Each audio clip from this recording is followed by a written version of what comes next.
Welcome back to the Green Yard. I'm here today. It's a bright, sunny February day here in the Green Yard, and we're going to be talking about some preparation for spring. So here in the Green Yard, here in Arizona, we do have some cold during the winter. It can get down, it can get below freezing, and a lot of tropical plants will not do well. They will die in that freezing weather. So what happens though is sometimes, if you're like me, you buy some of these tropical plants during the winter months and you have to store them until the spring. So I've had these guys move them in and out of the house on cold nights for the last two and a half months or so, and it's starting to get warm enough where I need to work on planting them, and I will do some planting videos as well. But one of the things, and one of the good things to do during those winter months, is prepare the area where these plants are going to go into. So you'll go ahead and you'll prep the holes, you'll dig them out, you'll prepare them, you'll mix the soil just like you would if you were actually putting them in the ground. And then they're all prepared. They actually get to start biodegrading. The mulch starts to decompose. All that compost on top starts to soak into the soil. The sulfur begins to change the pH, and it sets these guys up so that when they actually go into the ground, they are in much better, healthier soil than they would be if you just throw them right away in the ground. So over here I have a black sapote, which is doing very well. This is called a blackberry jam fruit. This is a moringa. This is a Buddha hand citrus over here on my right hand side. And then I have a bunch of mangoes over here on the left that I'm going to plant. I know Spiritus 76 is one variety, and then a fruit punch mango as well. So I'm going to go ahead and show you today how I prepare those holes for spring. I did just get this Buddha hand citrus, so I do need to prep its hole for the spring and go ahead and prepare that. Even though it is almost spring, I'm still not going to plant these guys until probably the beginning of March, and right now it is the beginning of February. So I still have about a month or so to have that soil prep, biodegrade, decompose before I go ahead and plant these guys in. It'll give it a better head start and make it be more successful. So here we go.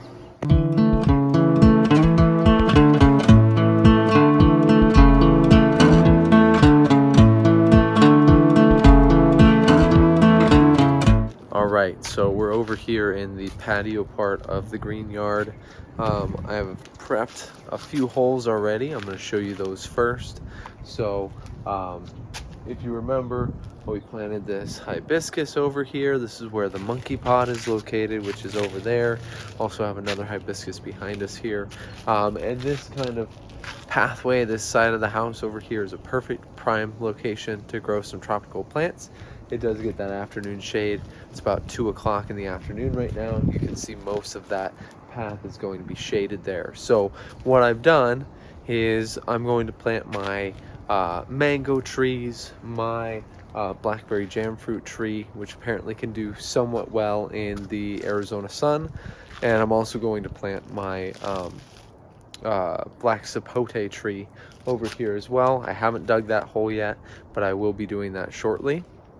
And then that Buddha hand citrus, which is also somewhat tropical, is actually going to go over here in one of these planter locations here.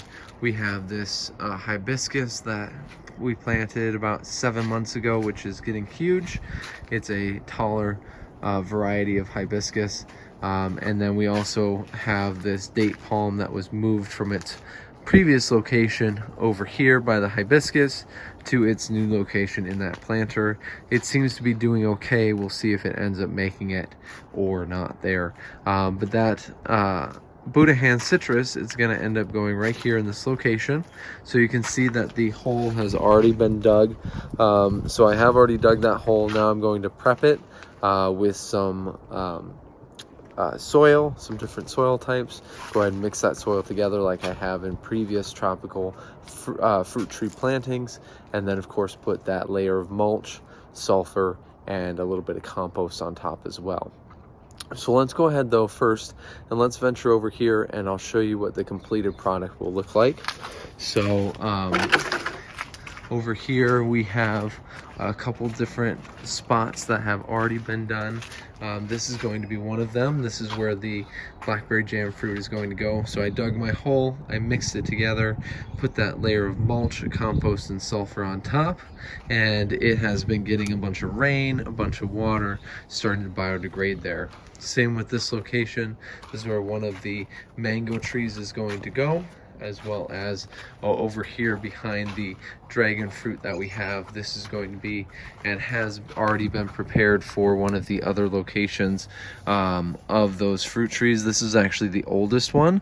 So if I dig my hand down in here below that compost into the mulch and the other soil, you can see how it is already decomposing. It's already this black rich soil. Now mango trees like to have a sandy soil. So for both of these holes, I went ahead and I mixed in a whole bunch of sand as well as our natural soil to make sure that it gets kind of a sandier soil too. It doesn't really like as rich of a soil as some of the other tropical trees have. That's not saying that it doesn't like having mulch on top, having compost, but you're not going to mix that in the hole itself. You're just going to put that on top for it to eventually soak in and change the composition of the soil over time. So that's more of what mangoes like, whereas the black sapote, that blackberry jam fruit, that citrus tree, those are going to want to have more of a broken down, richer soil there. So let's go ahead and let's start mixing the soil for the Buddha hand citrus over here, and then we'll go ahead and get everything prepped, let it sit, water it in, and get it ready for about a month from now. All right, so about a week ago, I started a video on planting and preparing the soil, the holes, for winter time. What is good practice in winter if you have a whole bunch of plants like myself. I've actually added a few more to my collection that I'm going to be planting here in about a week or so as it gets a little bit warmer. At that time, I was showing you where I'm going to be planting the Buddha hand citrus, which is going to be right here.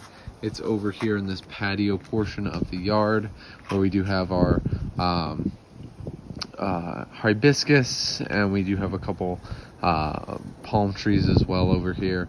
So it's going to fit in here right in this planter. I already prepared that hole, as I mentioned previously. So now we're going to go ahead and mix the soil, put on some mulch on top, and prep it the way that I would for any tropical plants that need to be overwintered or that you purchase in the fall that may need to wait until spring to be planted. I do have quite a few, as I mentioned a week ago in the earlier portion of this video. I do have the Buddha hand citrus. I also have some mangoes as well that I have started preparing. You can see them here along the wall. The one here in the middle that is called a blackberry jam fruit. And then I do also have a moringa tree, as well as a black sapote.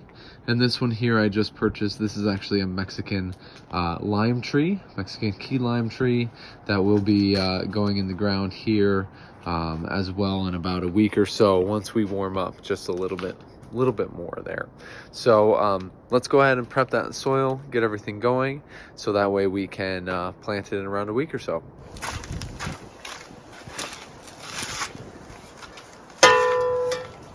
All right, so prepped my hole, dug it out, made sure that the bottom is pretty loose here still, so this is still loose soil down here. This spot already had a layer of organic material on top, leaves mostly, so the soil isn't terrible. Definitely still want to mix it with native soil, which I have here in my nifty pot. So we're going to mix it with the native soil, then add that whole layer of mulch on top, add some sulfur. This is something that you would like to do most likely in the beginning of winter. That way the soil can prepare, change or adjust its pH over the winter, and that way in the spring you're ready to go, ready to plant. Obviously some of these trees I've just purchased, so not quite that luxury, but if I can even give it a week, 2 weeks, a little bit extra time for the soil to start decomposing, start adjusting that pH, it just gives the tree an even better shot of succeeding and just doing better in its new location. So let's go ahead and mix this, and then we'll go ahead and get the mulch in and finish everything up.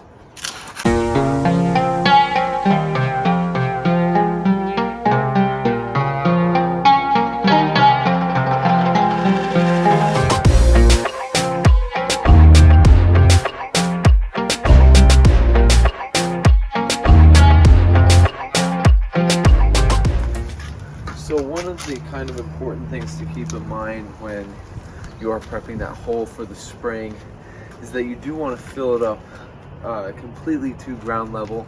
You want to make sure that that dirt, that prepared soil, is all the way up to that ground level, so that way it can start working on, you know, decomposing everything else it needs to do. We don't want to have it be lower than where it is going to be. Even though we are going to be planting a tree in there, it's going to fill in that hole.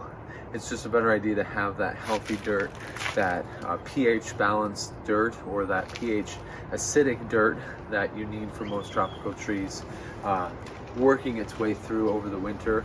I'd rather personally have more than have less of that filtered out and decomposed, changed dirt for when I go and plant in the spring. I've found great success with doing that. So let me go ahead and get some mulch for this guy. We'll put mulch, we're actually going to spread it over the whole entire thing, add some sulfur. Here we go.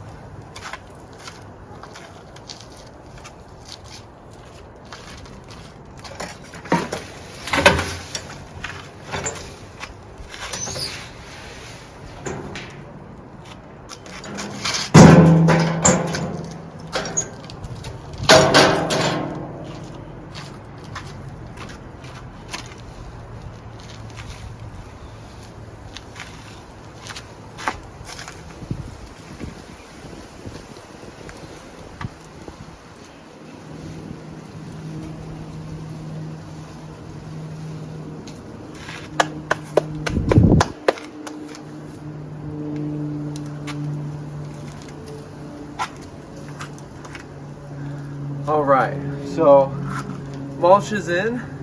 Went ahead and got it from the big mulch pile I have out front, brought it over here.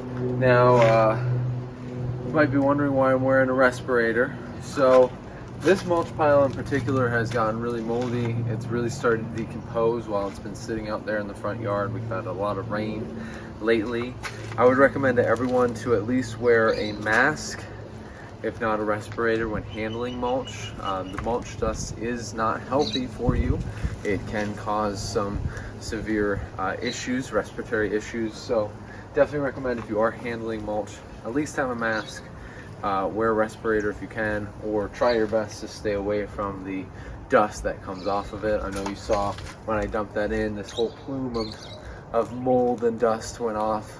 It's just what it's doing. It's great for plants, it's great for the soil, really helping to decompose, bring in those micro organisms, bring in that micro biomass into the soil. Just take care of yourself while you do so, and wear something. So now that we've done that little PSA, let's move on, spread some sulfur on it, and then we'll go over the last step, which is the most important step as well. Here we go. All right, so I have my sulfur here. I use the sulfur granular tablets. I buy it from my local nursery. It's actually an agricultural variety of sulfur. Really helps to lower that pH. Most tropical trees need that lower pH, like I've mentioned before. I would definitely recommend, when you are planting something, especially something not native to where you are living, that you do a little research, Google, look up what pH requirements that plant has, and then try to adjust the soil accordingly. I know here in the Phoenix Valley we have really high pH, and so we need to bring it down, make it more acidic, that soil. So I'm just going to take this cup, just going to sprinkle that sulfur all over, around, and then I'm really going to focus on where that plant is going to be, because that is obviously the most important part right now. Once that tree comes out of the pot, it's still going to be, the roots will still be in that smaller circle. So I really want to focus my attention on where that smaller circle is, but still give it a little bit on the outside. So as the tree grows, it doesn't go into non-acidic soil here. So really going to pour a lot and focus right here on the middle. And now, one of the most important parts of prepping a hole during the winter for the spring is going to be watering it. So as I showed you in the beginning of this video, I have several holes over there that I filmed and dug months ago when I was supposed to dig these. And those holes I've watered them on a regular schedule, usually once every couple weeks, and they've really started to break down and decompose. You saw the black soil that I pulled out of that one over on the far corner when it looked, like our normal tan soil when I first started. So I'm gonna bring a hose over, really give it a deep soak, a watering, just like I would if the tree was there, and then gonna let it sit until I plant it here in a week, maybe 2 weeks, when that weather finally warms up here in Phoenix. So, as always, plant lots, live green, and of course, have fun. We'll see you next time.